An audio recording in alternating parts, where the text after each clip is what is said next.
ρίψε τον εαυτόν σου κάπου. Να δεχθεί πανελά σε όλους η αγάπη και προστασία προς τον πατέρα σου. Θα δώσει ζωή για σένα στους αγγέλους σου και αυτοί θα σε σηκώσουν στα χέρια για να μην χτυπήσεις σε πέτρα το χέρι σου. Στο τρίτο πειρασμό υποκρύπτεται ο πειρασμός της φιλοσοφίας και το εχθρό πλησί της κατακτήσεως όλων των βασιλείων του κόσμου. Πάλι παρέλαβε αυτόν ο διάβολος και τον μετέφερε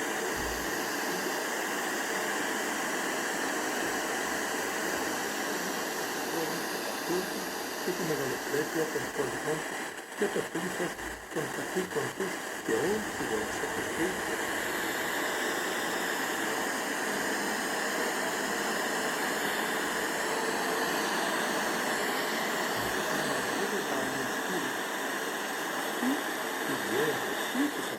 Σε τρεις χρόνους βρίσκομαι εκτός από την διαγραφή και σε πολλούς συγγραφές συγγραφείς. Αναφέρομαι μόνο το Βάμπη, ο οποίος στην κόλασή του ακολουθεί με τις του προφήτη Ιερεμία. Έπεσεν αυτούς πλέον εγκυμονούς πολίτες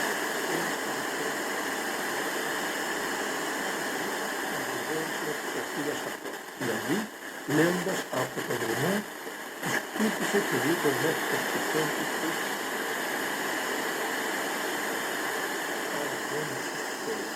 Όταν δηλαδή αποπλανήθηκε σε πυκνό δάσος μέχρι ξαφνικά ένα πάνθυρο που συμβολίζει και την ηρωνία, ένα λέοντα που δηλώνει και η φιλοδοξία, είναι ανήφωνα της φιλοκτημοσύνης. Επιπλέον, στο τελευταίο άγιο το αυτοκράτορα του βασιλείου του πόνου δηλαδή. Στην εικόνα αυτή τον παρουσιάζει διότι η ουσία της αμαρτίας είναι αλλά με τρεις όψεις, την αλλιοχρή και την με τα χρώματα τα τρία κεφαλαιόδια αμαρτία, την αυταθυρία, τη φιλοδοξία, τη φιλιδονία και την φιλοπλουτία που προέρχεται από το πρώτο μεταφύριο του εγωισμό. Το πλοίο αυτό μαζί, τελευταία κρατικά κράτρια, θα ήθελα να ευχαριστήσω την κυρία Φίλη και στον Βέλη που ήταν στα τηλέφωνα του αυτού μας και τον κύριο